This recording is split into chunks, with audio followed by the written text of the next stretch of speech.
Ողջույն հարգելի բարեկամներ, մենք ուղիղ եթերում ենք։ Ես ուզում եմ Արթուրին շնորհավորել առանց իրոնիայի իր 7 տարվա մակարման ու պայքարի արդյունքը վերջապես իրեն զգացնել տվեց առայն, որ վերջապես պարլամենտի աշխատավարձ ստացողների մի մասը սկսեց խոսել ճշմարտության մասին։ Արթուր, ես անկեղծ շնորհավորում եմ քո համառ պայքարի արդյունքի կապակցությամբ ու մինչև անցնելը մեր բուն նյութին, Սերժ Սարգսյանի վրա հարուցած քրեական նոր գործի մասին, ես ինչու եմ Արթուրին շնորհավորում, ես ուզում եմ ամեն ինչ լինի հստակ, ես կփորձեմ մի հատ տեսանյութ հիմա ցույց տալ ձեզ,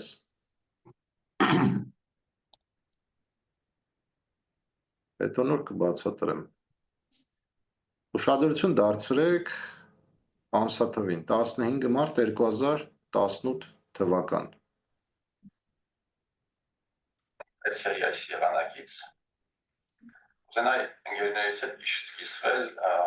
Հայաստանի Հանրապետության ներկային վերաբերող որոշակի մտքերով,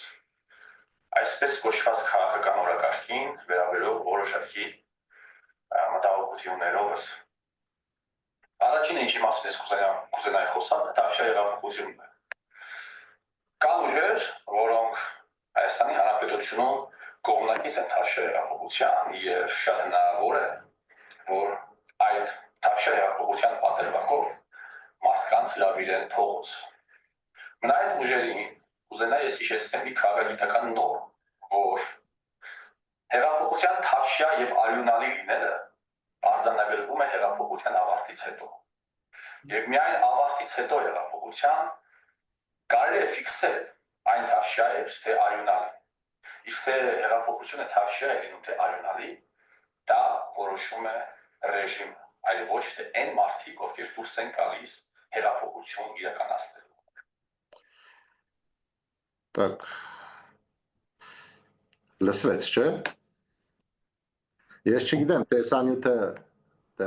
դիտելի էր, երևում էր ուղիղ եթերում, թե ոչ։ Երևում։ Եթե երևում էր, դուք տարբերությունը տեսաք, 7 տարվա մեջ ինչքան է ծերացել Արթուրը։ Բայց ամենայն ուրախությամբ եւ ի տխրություն Հայաստանի Հանրապետության գլխավոր կուկլավոդների փեսաաներոջ, որ այս թեման հասավ իր նպատակակետին, այսինքն հասել է ինչ предкульминационի մասին։ Ում է այս երկուսի խումբը, 3-ի փեսաաներ եւ գործող կարգը միասին կապվի եւ շպրտվի դուրս Հայաստանի, ընդհանրապես Հայաստանի կյանքից։ Սա սկզբի մասը որպես նախաբան։ Հերթական անգամ երրորդ նախագահի դեմ հարուցվել էր քրեական գործ, մեկ քրեական գործ հարուցվել էր 2019 թվականին, ես այսօր մոնոլոգի պես է ստացվում սկիզբը, բայց դիմացեք ժողովուրդ, մենք ժուրնալիստ չենք, հերթական մի հատ նյութն եմ ես տարածել ձեր հետ, ուրեմն ես նշեմ Բորիսի անունը, Բորիսը 19 թվականից էս պայքարի մեջ է, ինքը կուրախանա, ես գիտեմ, ամեն անգամ որ ես իր անունը նշում եմ, ինքը ի սրտե ուրախանում է։ Պոլիտիկ AM-ում տված հարցազրույցից հետո Պոլիտիկ AM-ում 10 հարց ուղղած Սերժ Սարգսյանին եւ դրանից հետո գործ է հարուցվում, ընդ որում Սերժ Սարգսյանի գրասենյակը հայտարարություն է տարածել, որում ասվում է, սա նոյեմբերի 19, 2019 թիվ ես կարդում, ժամանակ առ ժամանակ որոշ լրատվամիջոցներ, դա Պոլիտիկն է, հասարակությանն ապատեղեկացնող անհիմն լուրեր են տարածում, Բորիս ամոթ քեզ, այս կամ այն ժամանակահատվածում ՀՀ երրորդ նախագահ Սերժ Սարգսյանի եւ Նիկոլ Փաշինյանի միջև իբրև թե եղած շփումների մասին։ Երրորդ նախագահի գրասենյակը պաշտոնապես հայտարարում է, որ Սերժ Սարգսյանը ոչ պաշտոնական ժամանակաշրջանում, ոչ պաշտոնաթողությունից հետո եւ ոչ էլ որևէ այլ ժամանակահատվածում ուղղակի կամ անուղղակի շփում չի ունեցել հիշյալ անձնավորության հետ բացառությամբ 18 թվականի ապրիլի 22-ին Արմենիա Մարիոթ հյուրանոցում հրապարակային եւ ընդամենը մի քանի րոպե։ Հիշեցնենք, որ օրերս Պոլիտիկայում զրուցել էր քաղաքացիական պայմանագիր կուսակցության համահիմնադիր Շիրակի պետական համալսարանի դասախոս, դասախոս չի դուրս եկել, Արտուր Համբարձումյանի հետ, եւ հետ նա էր պնդել, որ Նիկոլ Փաշինյանն ու Սերժ Սարգսյանը կապ են ունեցել 19 թվականի նոյեմբեր։ Ես պարզ ասեմ, ինչի համար ես բացեցի արխիվները։ Ինչ որ չէ, դաշտում հայտնված տարատեսակ քաղաքական փրկիչներ,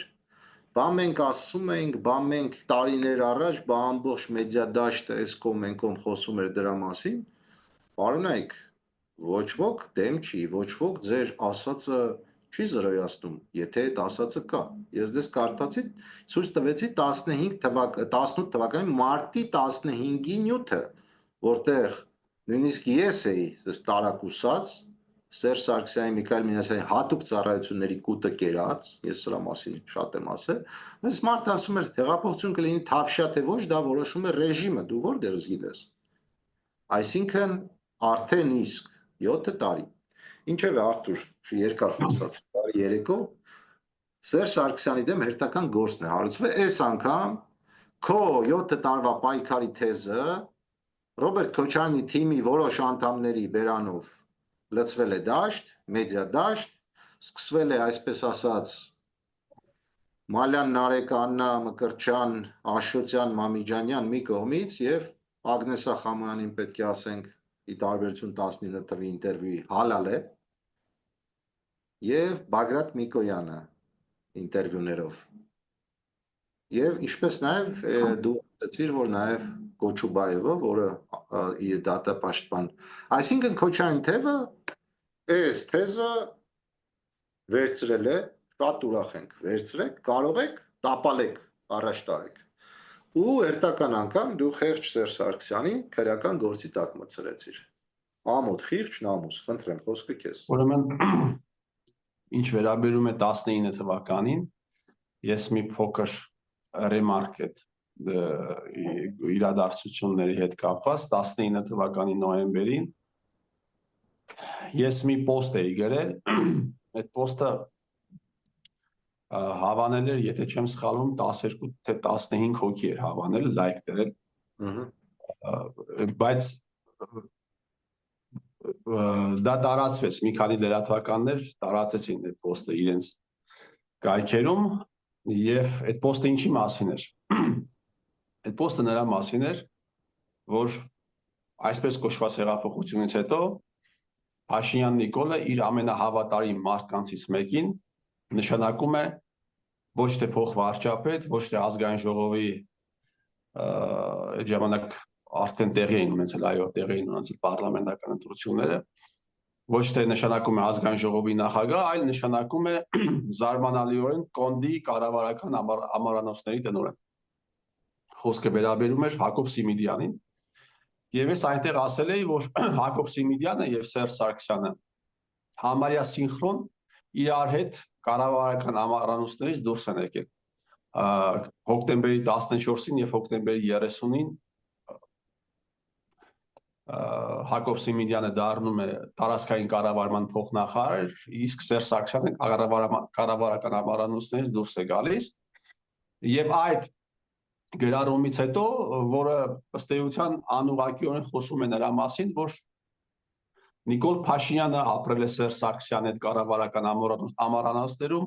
եւ ամառանոցի տնօրեն եղել է իր ամենահավատարիմ մարդը, սա արդեն խոսում է ինչ-որ բանի մասին եւ դրանից անմիջապես հետո այն ինչ որ դուք հիմա տեղադրեցիք, այսինքն երրորդ նախագահի գրասենյակի հերքումը, որ ինչ-որ լրատվականներ, չգիտեմ ինչ, բարբերաբար խոսում են նրա մասին, որ իրանք իրար հետ կապ են պայել եւ այլն, դա վերաբերվում էր այդ գրառմանը, որը նաեւ տարածողներից մեկը եղել էր Պոլիտիկայում Բորիս Մուրազին։ Դրանից անմիջապես հետո ես կապնվում եմ ես մի քանի լրագրողների հետ, այդ թվում Բորիսի հետ, ասում եմ, եթե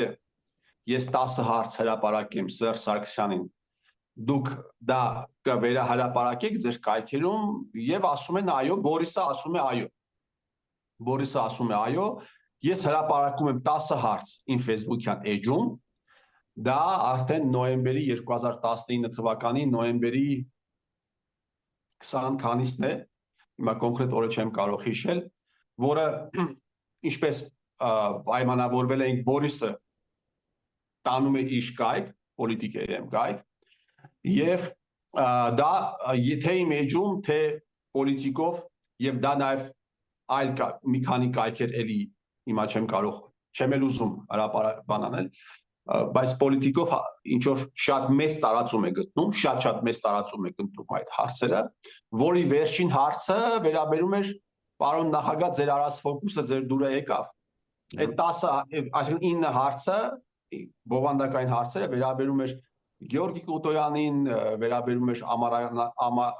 ամառանոցում իրենց այդ նույն ապրած ժամանակահատվածին եւ այսպես շարունակ դա կարող են գտնել, եթե հիմա Google-ով գրեն 10 հարցեր Սարգսյանին, վերելու է այդ հարցերը։ Եվ դրանից հետո արդեն ինձ ասացին, որ եթե առաջին հրապարակման պատասխանը տրվեց երրորդ նախագահի գրասենյակից, այս հրապարակումանը պատասխանելու է ոնց որ թե վարչապետը, եւ պատասխանը իրեն չուշացրեց, մի քանի օր հետո գործ հարուցվեց Սերժ Սարգսյանի նկատմամբ։ Այսինքն ես այն կարծիքին չեմ իհարկե, որ եթե այդ հարցերը չլինեին, այդ գործը չէր հարուցվի, իհարկե կհարուցվեր, կհրապարակվեր այդ ամենի մասին, ուղղակի իրենք գործը վաղուց էին պատրաստում, դեռ ամռանից Կարապետյան Սերգոյին ստիպում էին, որպեսզի Սերժ Սարգսյանի նկատմամբ ցուցմուկ տա, ստիպում էին ուղղակի այդ մարդուն, հետո այդ մարդը մեռավ, եւ ուղղակի հարմար առիթ էր այդ ժամանակ, քանի որ շատ տարածվեց այդ բանը, իսկ այդ ժամանակ այդ գրառումը շատ տարածվեց, եւ իրենք գտան, որ հարմար է այդ պահին հարուցել գործը։ Ես նաեւ ուզում եմ հիշեցնել հեռուստադիտողներին հիմա, ինչի մասին էր, ինչին էր վերաբերում այդ գործը, ուրեմն գործը վերաբերում էր նրան, որ երկու կազմակերպություններ իրենց ծառայությունն են մատուցել Հայաստանի Հանրապետությանը, կազմակերպություններից մեկը եղել է դիզելային վառելիք մատակարարող կազմակերպություններ են եղել, մեկը եղել է աֆիլացված Բարսեղ Բեգլարյանի հետ եւ Սերժ Սարգսյանի ցուցումով կառավարությունը ձեռք է բերել դիզելային վառելիք ոչ թե ցածր գին առաջարկողից, այլ բարձր գին առաջարկողից, ինչի հետևանքով պետությունը վնաս է կրել մոտ $1 միլիոն սահմաններ։ Ահա այս ցիծաղելի գործով գործ հարուցվեց Սերժ Սարգսյանի նկատմամբ, այդ հրապարակումից, այդ շատ լայն տարածում գտած հրապարակումից հետո դա նոյեմբերի 25-26 այդ կողմերն էր 2019 թվականի Սերժ Սարգսյանի ադեպտները, Սերժ Սարգսյանի վարձկանները, մանկլավիկները դա պիտի այդ գործի հարուցումը դա պիտի ներկայացնեին, բացատրեին հետևյալ կերպ դեկտեմբերի սկզբին տեղի էր ունենում եվրոպական մայրաքաղաքներից մեկում Բրատիսլավայում էր կամ Զագրեբում էր ԵԱԿ պետությունների ուրեմն արտաքին գործոս նախարարների համաժողով էր տեղի ունենում եւ իրենք դա տարածում էին, որ ահա այնտեղ պետք է Հայաստանի Հանրապետությունը զիջումների գնա եւ որպեսզի այդ զիջումների հաստը հանգամանքը Հայաստանի Հանրապետությունում լրացվի, ահա քրեական գործ է հարուցվել Սերժ Սարգսյանի նկատմամբ։ Այն ինչ վերաբերում է առաջին, ինչ վերաբերում է Սերժ Սարգսյանի առաջին նկատմամբ հարուցած առաջին գործին։ Ինչ վերաբերում է շնորհավորելուն, ինձ ես այս ընթացքը ես կհամարեմ, որ հասել եմ հաղթանակի միայն այն բանից հետո, երբ այս կեղծ հեղափոխության թեմայով ուղիղ խոսի առանց բաների, առանց այլևայլությունների խոսի երկու մարդ կամ Շիրակի թեմի առաջնորդը Միքայել arczepiskopos Աջապայանը բաց հստակ ինքը մի քանի անգամ ակնարկել է, բայց ինքը պիտի բաց հստակ շատ կոնկրետ խոսի եւ դատապարտի 2018 թվականին հայ ազգի նկատմամբ տեղի ունեցած այս սոսկալի ավանտյուրան եւ երկրորդը բնականաբար կաթողիկոսը։ Եթե այս երկու անձնավորություններից մեկն ու մեկը խոսեց, շատ պարզ էլի եմ ասում, շատ հստակ երկրորդ, երրորդ մեկնաբանություններ չտվող, հայտարարություններ արեցին, ես կարծեմ, որ այս պայքարը բան արել, իր ինչ որ հանգրվանի հասել է եւ կարելի է նաեւ ինչու՞ չէ, կարելի է շնորհավորել այն մարդկանց, ովքեր տարիներ շարունակ այս թեմայի մասին խոսել են, ի հեճուկս ինչ որ հանգամանքների։ Շատ լավ տեղ եկանք, Արթուր։ Այս թեմայի մասին տարիներ շարունակ խոսել են եւ լռել է մամուլը։ Ես եւս մեկ տեսանյութ կփորձեմ կիսել, որը կվերաբերվի, Կուսակցության ղեկավարը չարիք չէր լինի, բարիք կլիներ։ Գիտեք, երբ որ մարդ կորցնում է իրականության զգացումը, երբ որ իրեն թվում է, որ իր գումարով կարող է գնել ամեն մեկին եւ ամեն ինչ, դա իրականում արդեն պաթոլոգիա է։ Մենք կարող ենք անեկդոտներ պատմել իր մասին, ինչպես պատմում էինք այս տարիների ընթացքում բոլորս։ Մենք կարող ենք շարունակել պատերի տակ խոսել Ծառուկյանին անվանարկելով իր իսկ մականունով, ասելով իրեն դոդիգագո։ Այսօր երբ որ մենք ասացինք դա հրապարակավ, ինչ որ մի հատված հայտնվեց, որ մեզ մեղադրում է էթիկայի կանոնների խախտումը։ Ոչ միայն էթիկայի, ինչու եք հիմա ասում, երբ որ հանրապետության նախագահ։ Ես ուզում եմ այդ ուր էի մնացածը։ Լավ, հանրապետության նախագահ, այսպես ասած, հանրապետական գործիչները չէին ասում ելնելով գործընկերային հատկություններից կամ մոտեցումներից։ Իսկ ուր էր մեր մամուլը, ինչու Նիկոլ Փաշինյանը կարող էր ասել դոդիգագո 2000-ականներին, ինչու Լևոն Տեր-Պետրոսյանը միտինգին, իր հայտի միտինգին 2-3 տարի առաջ կարող էր ասել դոդիգագո եւ դա չառաջացներ տենց դժգոհություններ, վախես ինչ եք ասում, իսկ երբ որ ասում ենք մենք դա առաջացնում է դժգոհություն։ Իրականում այս հատվածը մենք դիտեցինք ու շատ հետաքրքիր բան է սկսվում։ Նախ ասեմ, որ դիտողները թող սկսեն հաշվել Նիկոլ Փաշինյանի անվան շեշտումը, քանի անգամ է ընդհանուր հարցազրույցի ընթացքում Արմեն Աշոտյանը մեջբերում Նիկոլ Փաշինյան ու ինչ համատեքստում, բայց այս հատվածի վերաբերյալ ես դիմեմ ՀՀԿ-ին, քանի որ Աշոտյանը բանտում է, ՀՀԿ, կամ Շարմազանով եւ հայ երրորդ նախագահ։ Ես նույն հարցը կարող եմ ապանիրովից անել այսօրվա իրավիճակում։ Այդ երբ որ եզակի մարդիկ, ոմանք 18 թվականից, ինչպես Ամբարձումյան Արթուրը, այլ անուններ չտան, որովհետև մարդիկ ինչ հարցով կաշկանդված են, մենք չի, որ ես փակում եմ։ Օրինակ, ինչպես Տիգրան Ուրիխանյանն է սկսել, ես կոմպլեքս չունեմ անուններ տալու մարդկանց հետ, սա իմ մտահաղացումը չի, որ Սերժ Նիկոլ Սվյազկեն, ես սրան եկել եմ տարբեր մարդկանց բացատրությունները լսելով, տարբեր մարդկանց հետ շփվելով ու սկսել եմ փորել, արդեն ինքս իրենց հետ հավասար սկսել եմ շարունակել փորել։ Փորման արդյունքում տեսակուր եկանք։ Հիմա Աշոտյանն ասում է, երբ որ մենք ասինք Ծառուկյանի ինչ-որ կոնֆլիկտի մասին է, ես Ծառուկյանի մասին չեմ ուզում խոսել, դա հիմա կարևոր չի։ Կարևորը հետևյալն է, երբ որ մենք ենք խոսում Նիկոլի ու ՀՀԿ-ի կապի մասին, երբ որ մենք ենք խոսում Նիկոլ բերելուց, Սերժի Նիկոլ բերելուց, Միքայել Մինասյանի Նիկոլ բերելուց, ՀՀԿ-ականների որոշ Նիկոլ բերելուց, մամուլը լուր է, իսկ ուր է մամուլը։ Ուր է նույն ռևոլյուցիայի վարական հաղորդման հեղինակը կամ չգիտեմ 168 ԵՄ։ Իսկ ուր է իբր թե ընդդիմադիր մամուլը։ Ուր է 5-րդ ալիքը, երկրորդ նախագահի, որ չասեք, Քոչարյանական է արան, չէ։ Ուր է 7 օրը։ Ինչ եմ շեշտում հենց 7 օր։ Այսքանը բավարար է։ Ինձ թվում է ես կմեկնաբանեմ։ Սա 23 թվականի նոյեմբերի 9-ի տեսանյութ է, իմ պատրաստած տեսանյութն է, մեկնաբանություններով, թե Արմեն Աշոտյանը ինչպես է PR անում 15 թվականին Նիկոլ Փաշինյանին, Սատիկի ռևոլյուցիա հաղորդաշարին։ Բայց Այստեղ հարցը ինչ հետաքրքիր բան է, չէ, 2 տարի էլ չի անցել։ Իսկ ուր էր մամուլը, որը հիմա հեղեղված է, որը հիմա вот նա որ ասում է работает без остановки, հասկանու։ Իսկ ուր էր մամուլը 18, 19, 20, 21, 22, 23, 24 թվականներին։ Ուր էր մամուլը։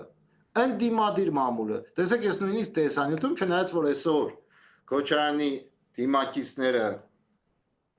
կասկածելի ասել թիմակիցները խոսում են սրա մասին, նույնիսկ ես այդ տեսանյութում 5-րդ տալիքի մասին եմ խոսում եւ 7 օրի մասին եմ խոսում, երբ որ Թևանյանն ու Սերժը մի պերիոդ Սերժի թիմը եւ Թևանյանն իրար տվեցին, այսպես ասած, սկսեց մամուլ լուսաբանել։ Իսկ ուր էր մամուլը։ Խնդիր չկա մամուլ։ Դուք ձեզ ցույց եք տվել լավագույնս ու շատ լավ է, որ այս արխիվային արդեն նյութերը շատ լավ են բացահայտում ամեն ինչ, բայց մամուլը այն որ ասում են իրա բաժին ճաշը գերավ։ Ստեղ հարցը ուրիշ բանի մեջ է Արթուր։ Ռոբերտ Քոչարյան թիմակիցներից կան մարդիկ, որոնք կներեք ռուսերեն խոսքի անո կամ հայերեն ասեմ, ճակատային պայքարի են դուս եկել Սերժ Սարգսյանի ֆինանսառատ ռեսուրսների եւ ծպտյալ հայկականների ադեպտների դեմ, բայց արդյոք այդ նույն ճակատային պայքարի է դուս եկել Հայաստան Դաշինքի դաշնակցությունը։ Ես մինչև այսօր չեմ լսել ոչ ընկեր Իշխանից, ոչ ընկեր Արմենից նորընտիր, ոչ ընկեր Արթուրից, որ մեզ քաղաքական պարազիտ էր ասում, ոչ ընկեր Արծվիկից, էլ ընդեղ ընկերներից ով կա, ընկեր Քրիստինեից, ոչ մեկից ես չեմ լսել։ Չեմ բացառում, որ օրինակ Բորիս Մուրազին, ընկեր Գառնիկին հարցնի այս թեմայի շուրջ ու դաշնակցությունը նույն այս շարժում ծանոթ է, չէ՞։ Նույն ձևի ոնց որ ասեցի, իսկ որտեղ ես պետք է դրա մասին խոսամ, հիմա էլ կարող ես, իսկ որտեղ ես պետք է դրա մասին խոսամ։ Ես էլ թողնենք Բորիսին կարծին, թե չէ, բայց այ դու ինչ կարծիք ունես դաշնակցությունը ինչու է լրում դաշնակցությունը։ Մի անգամ ինքը հարցրեց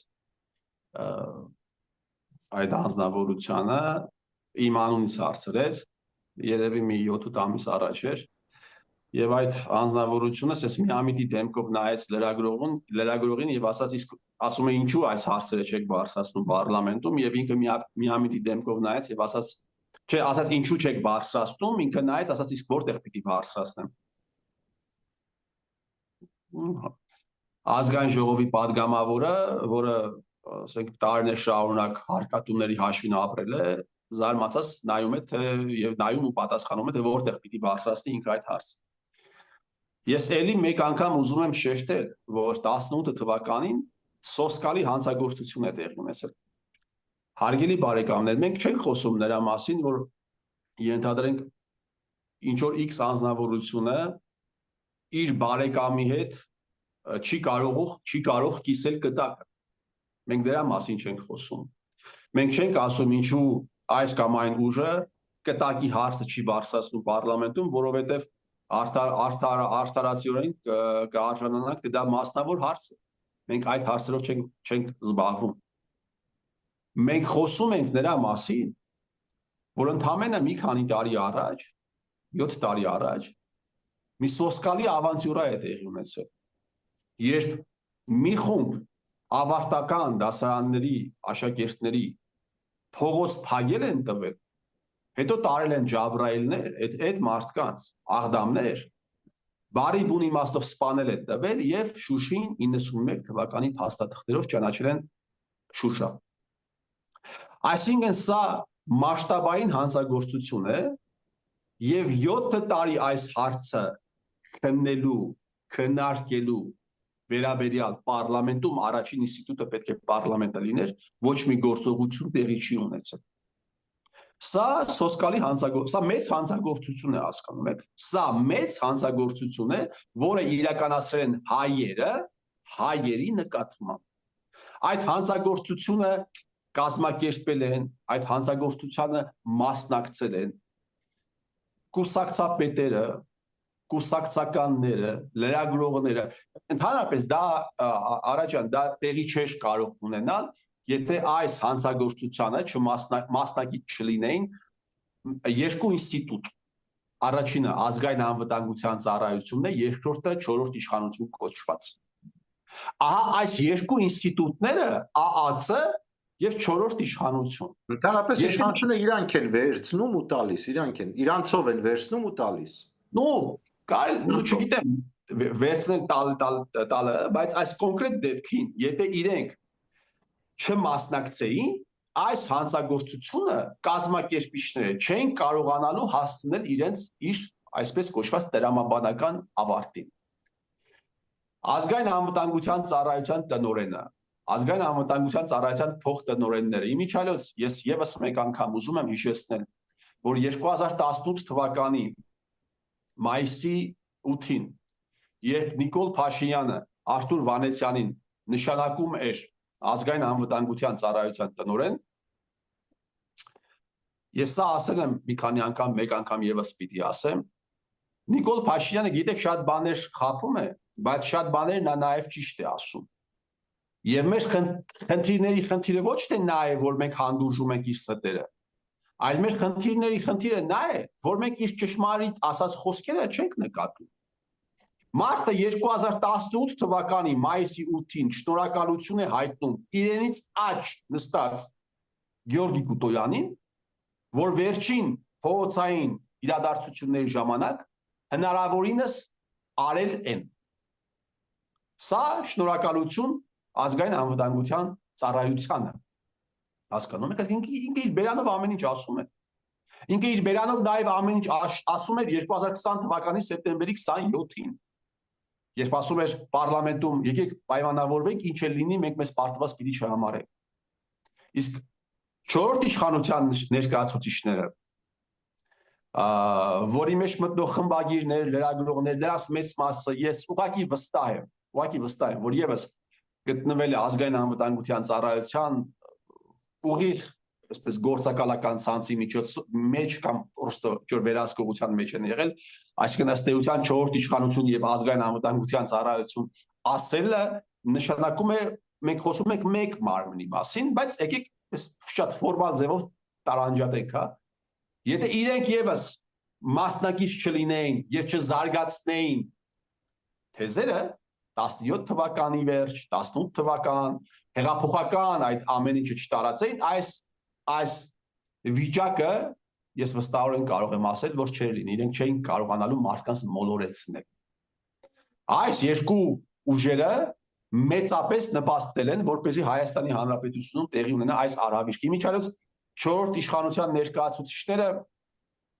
նույն իրենց սարսափելի արարքը իրականացնում էին նաև 44 օրյա դավադրության ժամանակ։ Ընդհանրապես մի քանի լրագրողներ կային, ովքեր չէին մտել այդ թեզի մեջ, եւ ես հանուն արդարության այստեղ պիտի ասեմ, որ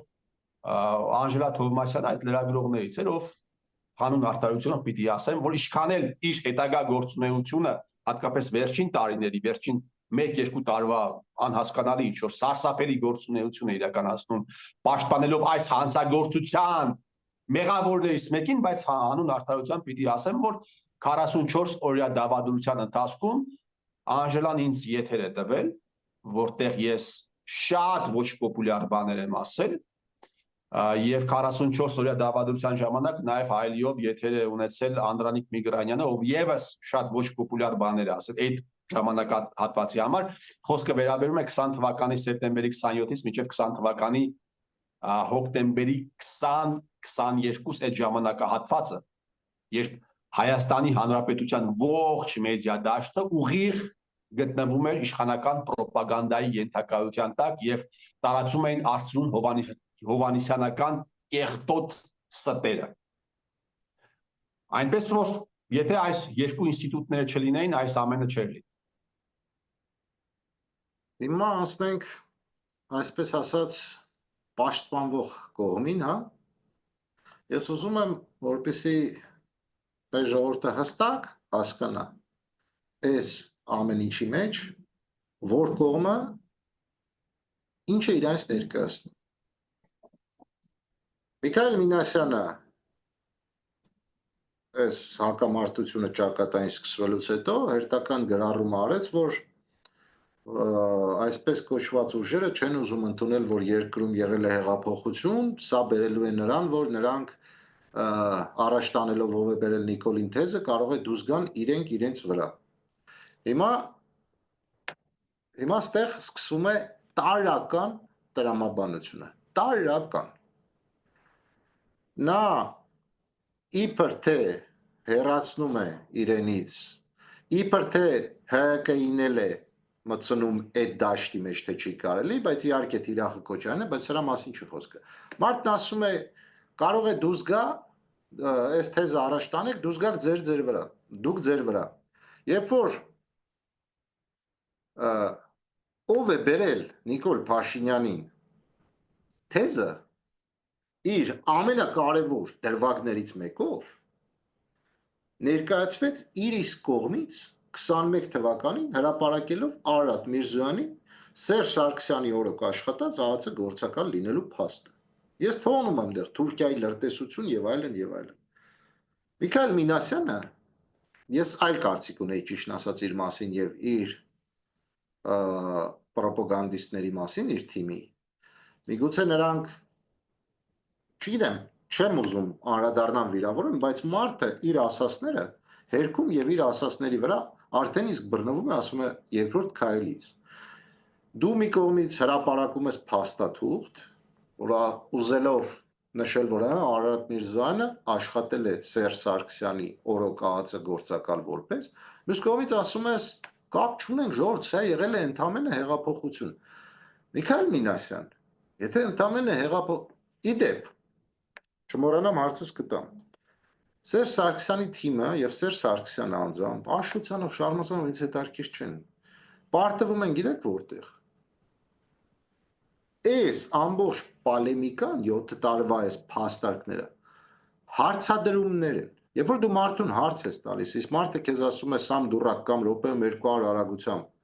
200 հայոյանք արագությամբ, հայոյանքներ է տպում քո էջին կամ քո տեսանյութի տակ, մարդիկ արդեն իրենց ժողովրդի լեզվով ասած վառում են։ Հիմա մենք հարցեր ենք ներկայացնում, այս մարդը ասում է ժողովուրդ դուք չեք հասկանում, սա եղել է հեղափոխություն։ Բաղ եղել էր հեղափոխություն, այդ թղթապանակը քո մոտ որտեղից, էլի հարց է, չէ՞։ Դա 100 անգամ տված հարց է։ ԱԱՑ-ի թղթապանակը քո մոտ որտեղից։ Լավ, դուք Նիկոլի հետ կապ չունեք։ Արմեն Սարգսյանի հետ էլ կապ չունեք։ Իսկ ասեն Արմեն Սարգսյանը ինչ կապ ունի այստեղ։ Պարոնայք, դուք այսօր ձեր թևը էլ է գոռում գոչում է ամեն արդուկի միջից մի հատ հայկականի գլուխ է դուրս գալիս, ասում է Նիկոլը սահմանադրություն է խախտում։ Արմեն Սարգսյանին դուք չեք բերել դրե նախագահ, դուք սահմանադրություն չեք խախտել, ձեզ կարելի է խախտել, իրեն չի կարելի, ես Նիկոլ չեմ պաշտպանում, ես ցույց եմ տալիս ՀԿ-ի սնանկությունը, ես չեմ ուզում անդրադառնամ ադեպտներին, ես այդքան չեմ իջնի, որովհետև կան ադեպտներ, որոնք ուղիղ եթերով բանը, անշնորհ բառեր են օգտագործում մեր հասցեին, հայոյանքներ են օգտագործում, ես այդ ադեպտների չեմ անդրադառնա, չեմ սիրում ոնց փոքր շունչ չեմ սիրում, տենց էլ փոքր կալիբրի մարդիկ չեմ սիրում։ Բայց Սարգսյան Սերժ, Միքայել Մինասյան,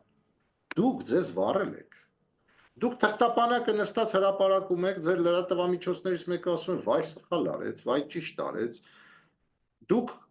նախագահ եք բերում դնում սահմանադրության խախտման, դուք 6 ամիս ապրում եք դուր դրան ասում եք մենք իրար չենք տեսել։ Այս ամեն ինչը ձեր լավ դուք իրար հետ կապ չունեք։ Ազգանունը ոնց էր, Քրիստինե ինչան էր, մեր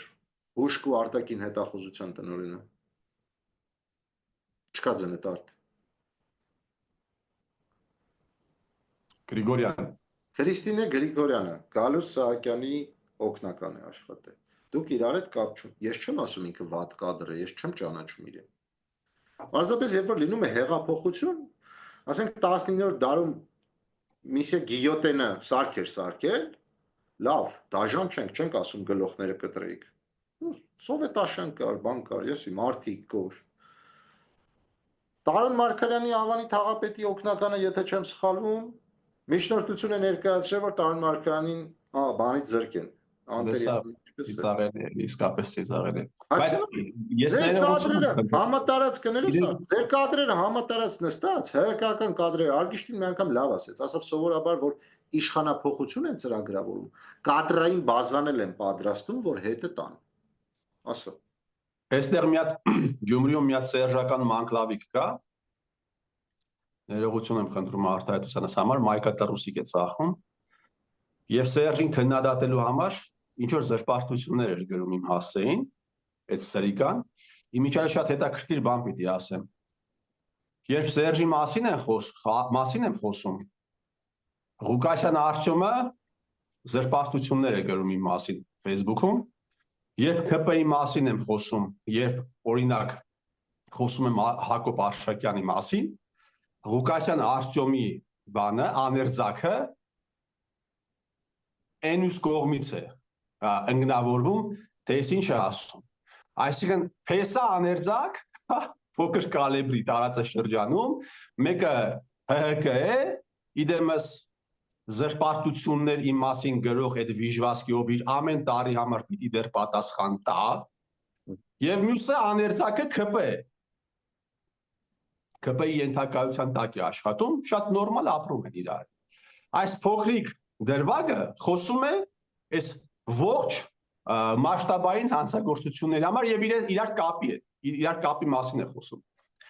Այդ անձնավորությունը վերջերս հրապարակել է Սարիկ Մինասյանի ՀՀԿ դառնալու դիմումը։ Այսինքն եւ ես պիտի նաեւ հիշեցնեմ, որ Սարիկ Մինասյանին ԿՊԱ-ականները կոչվում են մեր Սարիկը։ Հասկանում ես։ Եվ դու պատկերացնում ես ինչքան անկեղծ է։ ԿՊԱ-ականները ինչքան անկեղծ են, որ ՀՀԿ-ական Սարիկին, ով 16 թվականին գծի հետև թաղամասում Բալասանյան Սամվելի ներողություն եմ խնդրում այս արտահայտության համար տասովկաներ անում, վազում էր, ինչպես Փաշինյան Նիկոլն էր ասում, այդ ձևավորված հիսնապետերի, հարյուրապետերի ինստիտուտի ներկայացուցիչ էր, ով 17-16-ին քաղաքապետի ընտրությունների ժամանակ, 17 թվական պարլամենտական ընտրությունների ժամանակ, ելի նույնը, արդեն ՀՀԿ մեկ այլ թեկնածուի վերաբերյալ, եւ այդ թեկնածուին ինչքան անկեղծ է ԿՊ-ն, որ ասում է մեր Սարիկը։ Բայց ձեր Սարիկն է, իսկապես եւ այն ազնվորությունը, ով բան է անում, ասում է, չէ, կապ չի եղել, ինքը ապացուցում է ըստ էության եւ ներկայացնում է հանրապետական կուսակցության անդամագրվելու դիմումը, ինքը ըստ էության ապացուցում է, որ ՀՀԿ եւ ԿՊ-ի միջեւ ոչ մի անտագանիզմ գոյություն չի ունեցել, հասկանում ես, ոչ մի անտագանիզմ։ Իրանք մեկը մյուսի ուղղակի բանն են, ուղղակի ասենք շարունակությունն է։ Ինչ վերաբերվում է ներողություն եմ խնդրում, ինչ վերաբերվում է Միքայել Մինասյանի պահվածքին։ Գիտես, ես մի անգամ մի պոստ էի գրել, ասում եմ, ես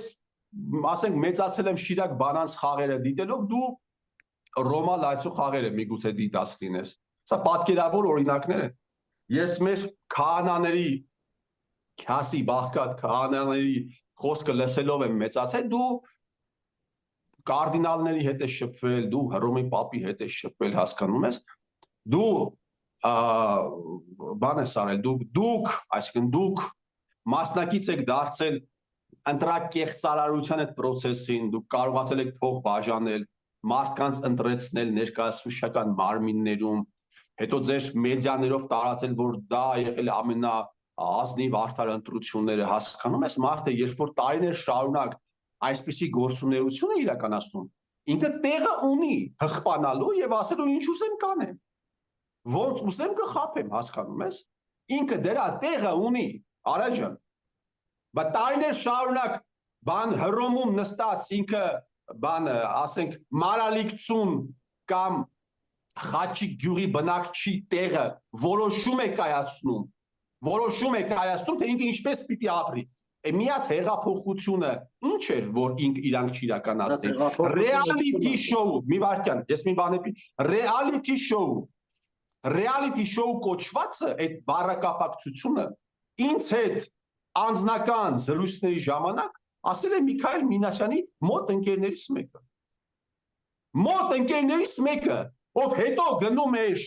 այդ սերժական ոդքասթներից մեկում նստում էր եւ ասում էր այդ ինչ են խոսում ով է բերել Նիկոլին ես եմ բերել reality show-ն իր բանն է արտահայտությունն է չեմ ուզում անունը տալ Ես հասկացա ընտրությունների են մասնակցում հիմա հակակարոշ չլինի հա բայց ես անուն պիտի տամ ես ուրիշ անուն պիտի տամ Միքայել Մինասյան այդ որ ասում ես զգուշ եղեք դուք ձեր հետքի վրա դուրս չգաք Զանգել են հռոմ ասել են իրանց Սարիգի շտաբը որտեղ է տեղակայված Իրանց Սարիգի շտաբը տեղակայված է մի շենքում որը աֆիլիացված է Արման Սահակյանի հետ Արման Սահակյանի որը պրեստենդի հիմնադիր եւ տնօրեն էր չէ պրեստենդի հիմնադիր եւ տնօրեն դու պատկերացնում ես որով փող էր փոխանցում Նիկոլ Փաշինյանին Ով փող էր փոխանցում այո Նիկոլ Միքայել Մինասյանի փողերը բայց առաջ դուք ձեր վրա դուրս չգաք ԿՊ-ն մաքսիմալ անկեղծ է երբ ասում է մեր Սարիգը Դու հասկանում ես կան անկեղծ են այս մարդիկ Կարծեմ այնտեղ ուրիշ հարց կա երրորդ հարգի թույլտվությունը ստորագրվել է Դրա համար էլ մարդիկ իրար հետ լավ են Հա երրորդ հարկի թույլտվությունը ասում են ստորագրվել է ասում են Բացի դրանից Հանրապետական այդ անձնավորությունը այդ Հայաստանի Հանրապետությունում ընտրակեղծարարության ինստիտուտի հիմնադիր այդ հիսնապետերի այդ որջի ներկայացուցիչը իր անհատական հանդիպումները ասենք ենթադրենք տուրիստական գործունեությամբ զբաղվող կազմակերպությունների հետ է հանդիպում ենթադրենք շատ հանդիպումներ անցկացնում է Արման Սահակյանին պատկանող հյուրանոցներում օրինակ Ռեդիսոնում օրինակ մի քանի հանդիպում այնտեղ է անցկացրել մասնավորապես տուրիստական այդ ոլորտի ներկայացուցիչները այնտեղ է անցկացրել եւ սրան զուգահեռ Նիկոլականները մարդկանց ուղեղները շարունակում են լվալ ասելով որ այ բանը այն մյուս տեխնացուները նախքին հալանչի եսիմինչ շատ վատ մարդիկ են տեսեք իսկ մեր տեխնացուն զուլալ անարատ այսպես կարքին տղա է սա ինչու են իրենք սա անում սա այս գործողությունների տեղը եւս ունեն, որովհետեւ ինչքան խափել են, մարսել են։ Հասկանում ես, իրանք ինչ անում են, մարսում են առաջ։ Դրա համար են իրենք միջև հիմա շարունակում խափել։ Դրա համար է Նիկոլ Փաշինյանը գալիս բան Գյումրի, ասում այ հիմա ես պիտի վերադարձնեմ բաները, պիտի վերադարձնեմ թալանացը, գողացել են, էս են արել, այն են արել, վերջերս իմ տեսանյութում երկու դրվագ ընդամենը ներկայացրի, թե քանի տասնյակ միլիոն դոլարների ավանտյուրա է արել։ Միայն երկու դրվագով։ Խոսքը վերաբերում էր հեկերին եւ խոսքը վերաբերում էր հարյուրավոր միլիոն դոլարի հասնող վարկային փաթեթին, որը տրվել է Արցախի Հանրապետության տարածքում կառավարման առևտրային բանկերի կողմից։ Բայց մարդը գալիս է Գյումրի, ասում է, բանը, ես այդ կոպեկ առ կոպեկ պիտի հետ վերադարձնեմ։ Չի հարգում ինքը ժողովրդին չի արգում, հասկանում ես, անաստված մարդիկ են սրանք, անաստված խիղճ չունեցող իրանց խղճին որ թողենք, իրանք խիղճ չունեն, հարցը չի, ստեղ ուրիշ բան էլ է դարքիր, Արթուր, նայ, պարլամենտի տրիբունայից 5 տարի, 4, Նիկոլ Փաշինյանը միշտ չարիք ներկայացրել է, ընդդիմություն ու չարիք ներկայացրել է Ռոբերտ Քոչարյանին, ընդդուք մինչև Սա Ռոբերտ Քոչարյանի պաշտպանություն չէ, հանգարտ չսխալվեք։ Ընդդուք մինչև Եռաբլուրի կողքի հողերի անունները միշտ կապել է Ռոբերտ Քոչարյանի հետ։ Բա դուք Եռաբլուրի մասին մտածող եք, թե կողքի հողերը սեփականաշնորհող, թե Եռաբլուր։ Այնիշ պարզում է քրեական գործը հարուցվել նոր Սերժ Սարգսյանի դեմ, այդ հողերի հետ կապված։ Ես չեմ ասում, ասենք, ըստ իս ինչ քրեական գործ ուզես Սերժ Սարգսյանի դեմ կարես հարուցես։ Իրենք կարող են Տես, իրենք կարող են հիմա նաև Սերժ Սարգսյանին նստեցնել, որպես ապացուցա, թե ինչի Քոչարյանը նստավ, Սերժին մերժիկ, բայց նստավ Քոչարյանը։ Մինչև 20 թվականի դավադրությունը, երբ ես խոսում էի, որ Նիկոլին Սերժն է բերել, Ես այդ թեզը ասել եմ նաև 168-ի եթերում։ Եվ ի զարմանս ինձ 168-ի եթերում դա չի խմբագրվել, չի կրճատվել։ Օրինակ Սատիկը չէր կրճատում իմ խոսքը, երբ ես 168-ի եթերում մինչև վերջին խոսքս եղել է 21 թվականի մայիս երևի, եւ մշտապես ես դա այդ ռեֆրենը տարել եմ, որ Նիկոլին Սերժն է բերել։ Հասկանում ես։ Բայց պատերազմից արդեն շատ հետո, երբ այդ դավադրությունը տեղի ունեցավ, իրենք մեկից կտրեցին եւ սկսեցին շատ վատ ընդունել այդ խոսքը, որովհետեւ ձևով արդարանալ, որովհետեւ տեղի էր ունեցել մեծ հանցագործություն եւ երբ որ դու կապում ես այդ երկուսին իրար հետ, մինչև 20 թվականը դավադրություն չկար եւ այդ ողբերգության պատասխանատուն բնականաբար նաեւ Սերժ Սարգսյանը չէր, որովհետեւ տեղի չէր ունեցել այդ ողբերգությունը։ Թեպետ բոլորս սպասում ենք, որ ես այստեղ մեր հարևաններից մեկին ասացի 19 թվականին ասացի բան էլ լինելու։ Հայաստանը լցվելու է դագաղների մեջ 19 թվականին։ Անունն էլ ասեմ Ֆելիքս Սոլակյանի խնամուն։ Մոլի Նիկոլականներ շատ վատ տարավ եւ այն եզակի անձնավորություններից մեկն էր այդ բժշկուհին, ով հետո եկավ եւ ինձանից ներողություն խնդրեց իր այդ օրը արած խոսքերի համար, այսինքն մինչև պատերազմը, երբ դու կապում էիր, դու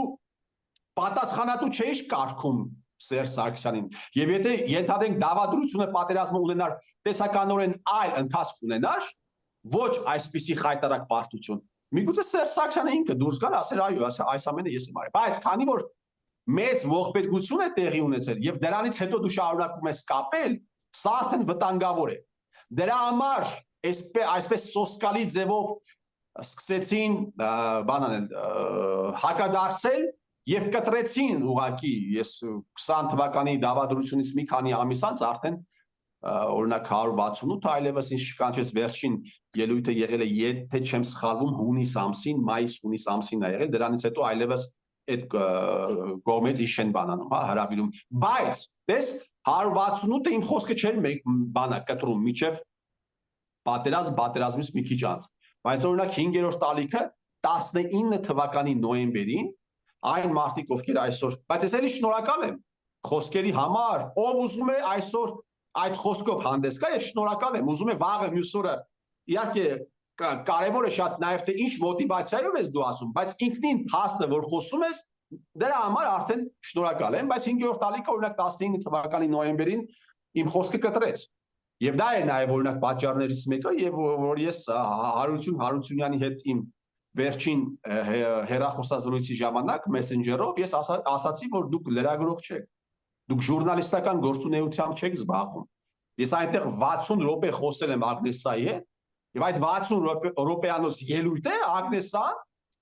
բնականաբար Հարությունյանի կամ Թավադյան Արմեն, եթե չեմ սխալվում, Ալեն Սիմոնյանի քավորն է, իր բանով, ցուցումով, ուղղակի կտրել են մարդիկ։ Ուղղակի կտրել են։ Չէր կարելի ուրեմն Արթուր, չէր կարելի այն ժամանակ Միքայել Մինասյանի հետ թարսվել,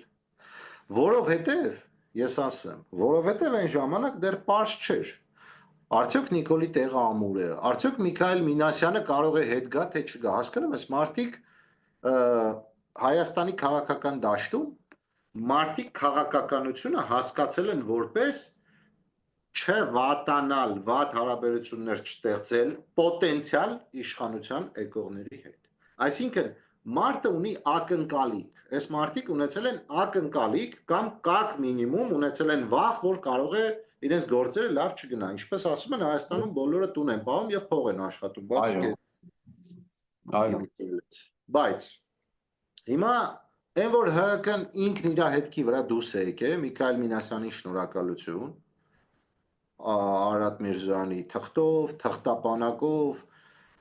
ես առաջան ներողություն եմ խնդրում, այստեղ շատ կարևոր է նաև հիմա մեզ լսողները կարող են հարց տալ,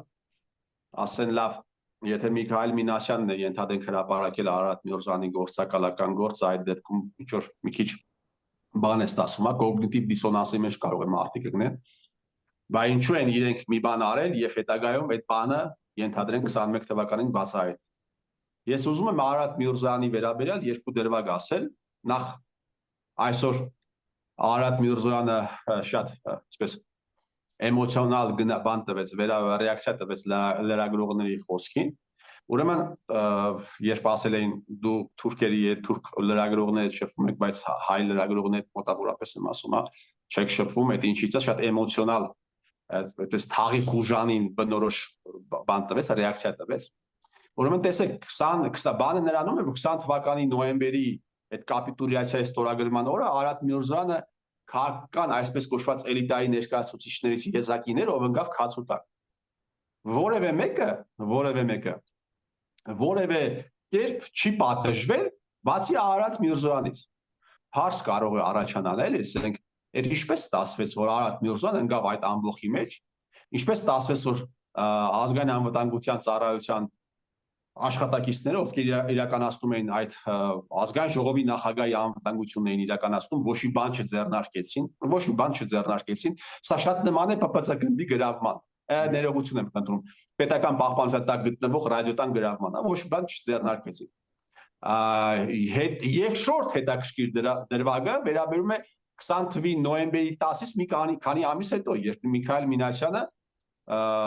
հրապարակեց հանկարծ որոշեց հրապարակել խտապանակից հանել միայն Արարատ Միրզոյանի գործակալական գործ։ Ինչու ես հրապարակում միայն Արարատ Միրզոյանի գործակալական գործը։ Եթե դու հրապարակում ես, կարող է միայն Արարատ Միրզոյանն էր որոշել գլուխ բարձրացնել։ Դե եմ ասում։ Եթե հրապարակում ես, հրապարակիր բոլորի գործակալական գործերը։ Այո, չէ՞ որ ձեռքի տակը պապկա կա եւ նաեւ այս մարդկանց գործունեությունը արդեն խոսում է նրա մասին, խոսել է եւ խոսում է նրա մասին, որ նրանք եղել են առնվազն, նրանց մեծ մասը եղել է առնվազն ազգային անվտանգության ծառայության վերահսկողության տակ գործած անձինք, ստորակետ կամ գործակալներ։ Ինչու է միայն Արարատինը հրապարակում։ Այստեղ այս երկու դրվագները սերտ կապ ունեն իրար։ Ես նաև գիտեմ, որ Արարատ Միրզոյանը ինչ-որ կոնսուլտացիաներ է ունեցել մինչ այդ Նիկոլից անկախ։ Նա հանդիպել է, հիմա չեմ ուզում ասել մարդկանց անունները, նա հանդիպել է որոշ մարդկանց հետ եւ դա երևի դուրս չի եկել Միքայել Մինասյանին, դա երևի դուրս չի եկել Նիկոլ Փաշինյանին եւ որոշել են այսպես պատժել։ Ամենայն դեպս գործողությունների վերլուծությունը խոսում է նրա մասին։ Ես մի քանի անգամ շատ բարձ հարց եմ տվել, իմիջիալոց թեգելով, նշելով Միքայել Մինասյանի ընկերներին։ Եղբայր, եթե դու հրապարակում ես, եթե դու մտածում ես, որ տեղի է ունեցել ողբերգություն, եւ պետք է ժողովուրդը ճշմարտությունը իմանա, եւ ահա դու հրապարակում ես քո ձեռքի տակ եղած թղթերը, որը ենթադրենք դու զոհելով, ռիսկի տակ դնելով քո կյանքը, գողացել ես ԱԱԾ-ից, թեպետ սա մի հատ առանձին кейս է, հա, բայց ենթադրենք հավատանք այդ հեքիաթին, դու գողացել ես, որպեսզի հետո դարձնես ժողովրդի սեփականությունը։ Եղբայր, ինչու ես միայն Արարատ Միրզոյանի գործը հրապարակում։ Հիմա ես հարց եմ տալիս եւս մեկ անգամ Միքայել Մինասյանին։ Նիկոլ Փաշինյանը ԱԱԾ գործակալ չի եղել։ Նիկոլ Փաշինյանի նկատմամբ դուք կոմպրոմատներ չունեք։ Արայիկ Հարությունյանը, ում անունը դուք դրեցիք Թավշյա դդում, գործակալ չի եղել։ Արմեն Գրիգորյանը ԱԱԾ գործակալ չի եղել։ Եվ այսպես շարունակ, այստեղ մենք բան ունենք, հիմա մարզպետ ունենք մենք, ամբողջ կյանքը մարդկանց է, ամբողջ, այսպես ասած, գիտակցական կյանքի լավ, այսպես ասեմ, մեծ մասը մարդկանց է Շիրակի մարզից տարել դեպի Արևմտյան Հայաստան, Թուրքիա։ Ազգային անվտանգության ծառայությունը այդ մարդու հետ աշխատանքներ չի տարել։ Այդ մարդը ինչպես հայտնվեց ԿՊ-ի ցուցակում։ Այդ ազնվորությունը ես չեմ ճանաչել։ Այսինքն Դավիթ Արուշանյանի մասին է խոսքը։ Այսինքն այնտեղ տասնյակ, հարյուրավոր այլ մարդիկ, ում նկատմամբ առերևույթ այսպես ողջամիտ, այսպես ասած, կասկածներ կան։ Ինչու միայն Արարատ Միրզոյանի գործը։ Որովհետև Արարատ Միրզոյանը այդ պահին երևի եղել է վտանգ, երևի։ Իմիջիալոց սրա մասին նաև պատիվ ունեմ, ոչ այս տրամաբանությամբ, բայց կիսատ խոսել է նաև պատիվ ունեմ պատգամավորները ազգային ժողովի ամբիոնից, երբ ասել են, որ Արարատ Միրզոյանի թեման այդ ծեծկրտուկը եւ այլն կազմակերպված է եղել ոչ թե ընդդիմության կողմից, այլ ուղիղ չեն ասել Փաշինյանի անունը չեն տվել, բայց սխալները ուղղել են դեպի Փաշինյան։ Սլակները դեպի բան են արել, Փաշինյան են ուղղել։ Ասել համար է այս համատեքստում։ Փաշինյանն էլ թեկել է դեպի Հռոմ, էլի։ Ես նաև մի բան էլ մեկ այլ հարց էլ այստեղ կա, շատ ռացիոնալ հարց կա, արդեն Փաշինյանի թիմակիցներին հրապարակվել է տեղեկություն ոչ վերջին մարդու կողմից, որ Արադ Միրզյանը համագործակցել է թուրքական հատուկ ծառայությունների հետ։ Հարուցված գործը ուր է։ Զերպարտության վերաբերող հարուցված քրեական գործը ուր է։ Այդ կարող է մարդը խաբել է։ Եթե այս ամենը պայմանավորված չի եղել, որտեղ է հարուցված քրեական գործը։ Չկա, հարուցված քրեական գործ այս դրվագով չկա։ Իմիջիայլոց այդ խոսքը երբ ամեն անգամ խոսում ես գործ են հարուցում, հեսա կառուցություն։ Խեղճ մարդկանց վրա։ Խեղճ մարդկանց վրա։ Խեղճի ելքը փագել են, հասկանում եք, դուք շատ նման են ձեր ճակատագրերը։ Հասկանում ես, համին ելքն են փագել, համ Սերժի ելքն են փագել։ Գոնե մի բանում ոչ Սերժը չեք կարող գնալ Բադեն, հասկանում եք։ Ես Սերժը օրինակ ես շատ վատ կտանեմ, օրինակ Սերժը չգիտեմ, բայց ես բավականաչափ վատ կտանեմ, չգիտեմ, կարողանամ բանանել, էլի, դիմանալ Բադեն չգնալու։ Բայց ես ու Սերժը ըստ էության հիմա գտնվում ենք իրավական նույն բանի մեջ են գտնվում, ռեժիմի մեջ են գտնվում, երկուսից ելքն էլ փագի Հայաստանի Հանրապետությունից։ Ինչևէ, Միքայել Մինասյանը, ես Արտուր ուզում եմ մենք շատ երկար չխոսանք, ժողովուրդը չձանձրանա։ Կարևոր մեսիջը հետևյալն էր. ապրեն վերջի վերջո ռիսկ հավաքած այն անձինք, ովքեր այս թեմայի մասին բարձրաձայնում են, հանդիսանալով առաջնային մանդատի կրողներ, ընկերների ձեները չի ելնում, այս մասը թողնենք լրագրողներին։ Դաշնակների մասին բան չասի ես։ Բորիսին, հա, հեսա կասես։ Դաշնակները դեմալալով կողմ են, կողմալալով դեմ են, այս մասշտաբային հանցագործության մասին չեն խոսում, ամոթ իրենց, դաշնակները մեկ անգամ չէ, որ ապացուցել են, խոսքս իմիջիայլոց վերաբերում է ոչ թե միջին ցածր մակարդակում գտնվող դաշնակներին, այլ դաշնակ ջոչերին, դաշնակ մասնակներին է վերաբերում, ամոթ իրենց։ Նրանք մի անգամ չէ, որ ապացուցել են Հայաստանի պատմության ընթացքում, որ իրենք ավարտված սրիկաներ են, ավարտված ուղղակի սրիկաներ են եւ իրենք ամեն օր հաստատում են այդ ամենը, որ ճշմարտությունը ժողովրդի շահերը սպասարկել է, այդ բառը չեմ սիրում, այդ արտահայտությունը չեմ սիրում, բայց ասեմ, ուրիշ բան մտքից չեկավ, եւ դաշնակցության շահերը, դաշնակցության վերնախավի շահերը լրիվ տարբեր բաներ են, լրիվ։ Ընկեր Արմենին սպասենք, Ռուստամյան, թող Բորիսը երևի կհարմարացնի ինտերվյու կվերցնի, լավ կլինի, եթե ինտերվյու վերցնի դաշնակներից եւ այդ հարցուղի ես ճակատային բախման մեջ իրենց դիրքորոշումը ո՞րն է։ Վերջի վերջո կարող է իրենք էլ պատիվ ունենի կողքը կանգնեն, ասեն չէ, այդպեսի բան չի եղել։ Իդեպ արդեն կանգնել են իմ կարծիքով։ Լավ, չեմ ուզում մանրանամ անհատական մակարդակի վրա, ընդամենը մեկ խորհուրդ կտամ, եթե դուք որոշել եք առճակատման գնալ, դուք գոնե ներսում կողմնորոշվեք ձեզանից ով որ մասի համար է պատասխանատու, որովհետև կեսդ ասում է հարցեր կան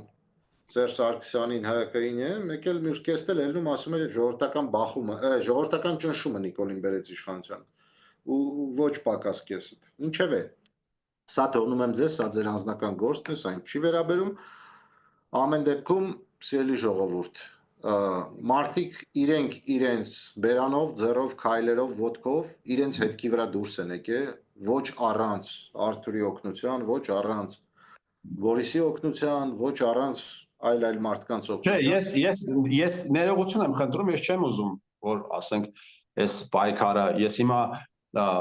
ճիշտ է, սկզբից շատ քիչ մարդիկ են եղել խոսող այս թեմայով, շատ քիչ մարդիկ են եղել, Գրիգորյան, բայց հետո արդեն հետո պատերազմից հետո այս թեմայի մասին շատ մարդիկ են խոսել։ Ես ներողություն եմ խնդրում, եթե 1-2 հոգու անուն կարող է հիմա չհիշեմ, բայց բոլորից շնորհակալ եմ ես իսկապես այս թեմայի մասին խոսել է Ղուկասյան Վարդանը, այս թեմայի մասին խոսել է միջ այդ Արամ Հարությունյանն է շատ խոսել, այս թեմայի մասին խոսել է Արգիշտի Կիվիրյանը, այս թեմայի մասին խոսել է Դոգը,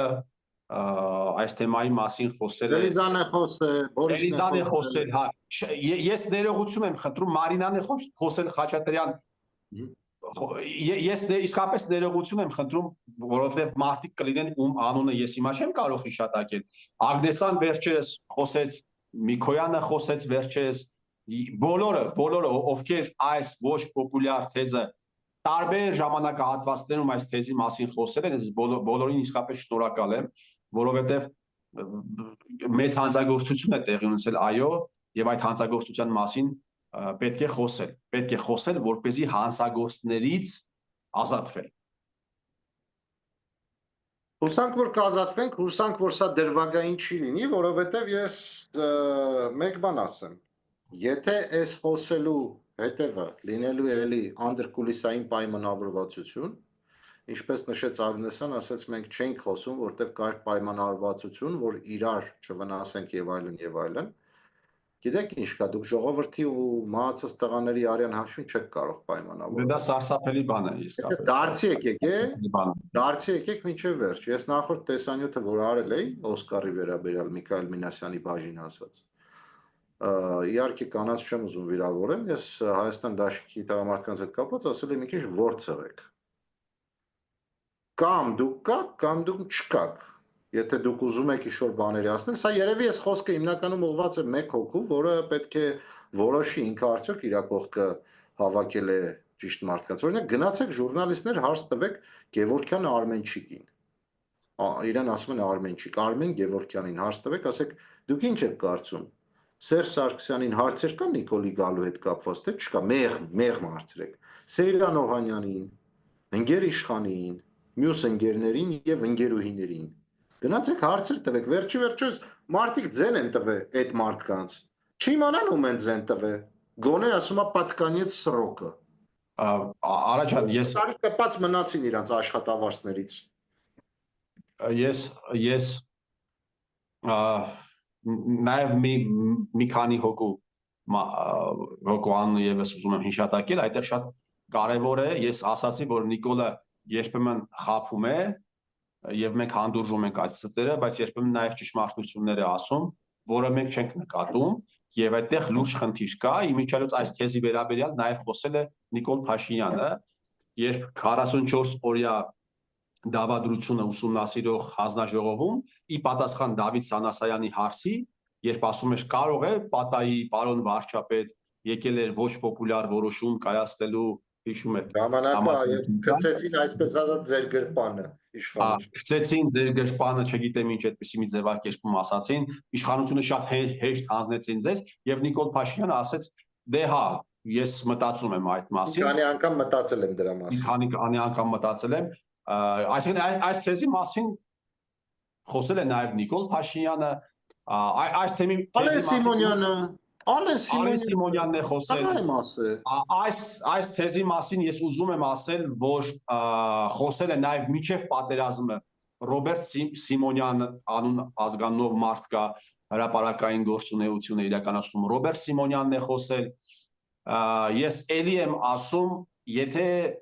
կլինեն մարդիկ, ովքեր կսպասեն հիմա, որ ես իրենց անունը պիտի տամ, բայց չեմ տա, ես իսկապես ներողություն եմ խնդրում, որովհետև ես իրոք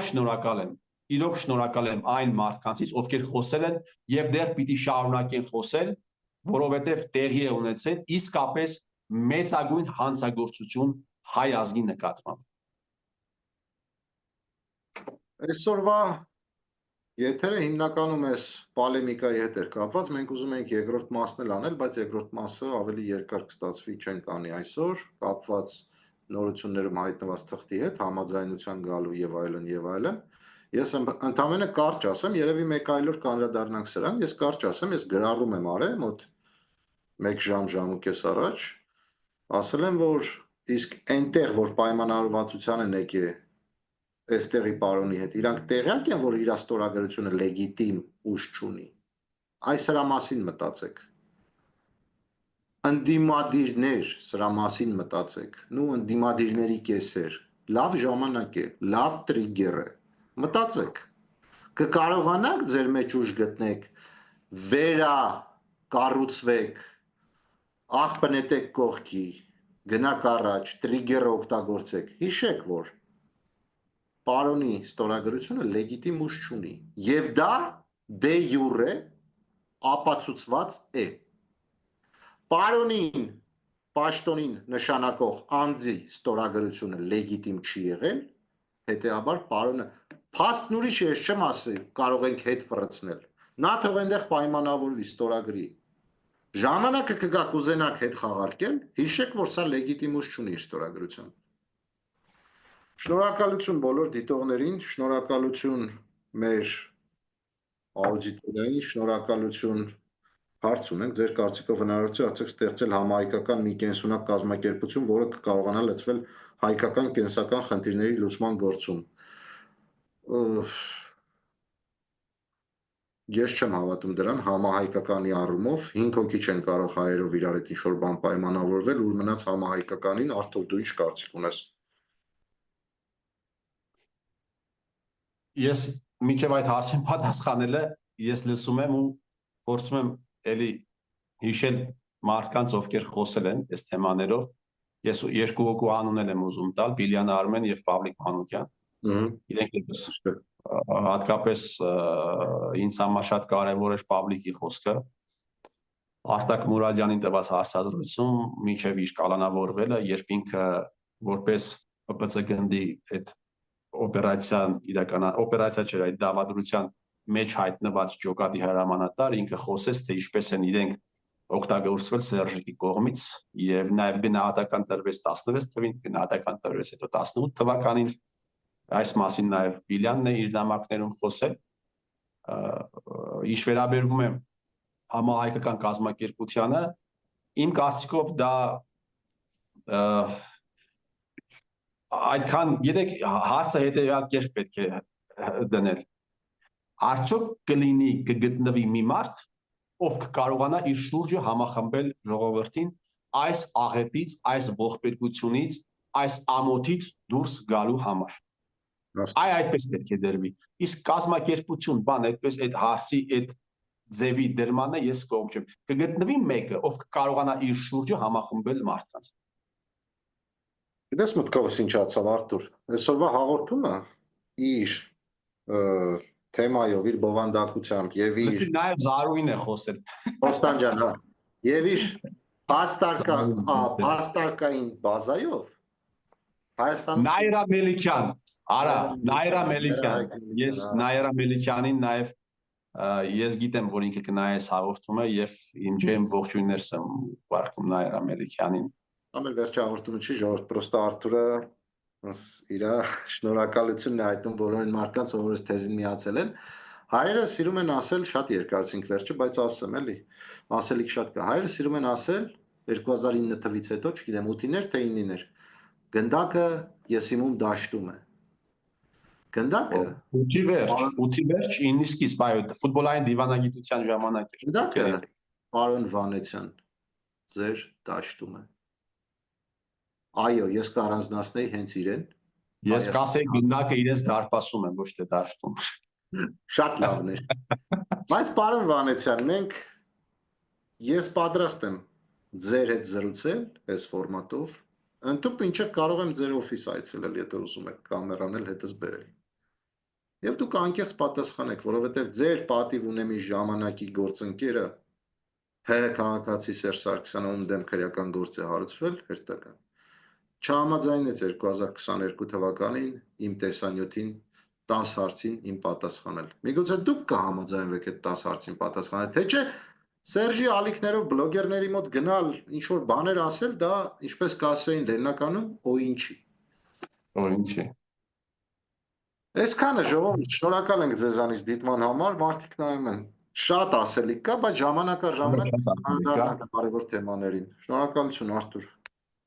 Ես եմ շնորհակալ եւ վերջում մի անուն էլ պիտի տամ։ Ասա։ Այս թեմային անդրադարձավ նաեւ իր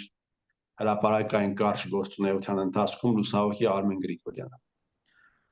Այո։ Հուսանք, որ իզուր չի եղել այդ ամեն ինչը։ Շնորհակալություն ժողովուրդ, տեսություն։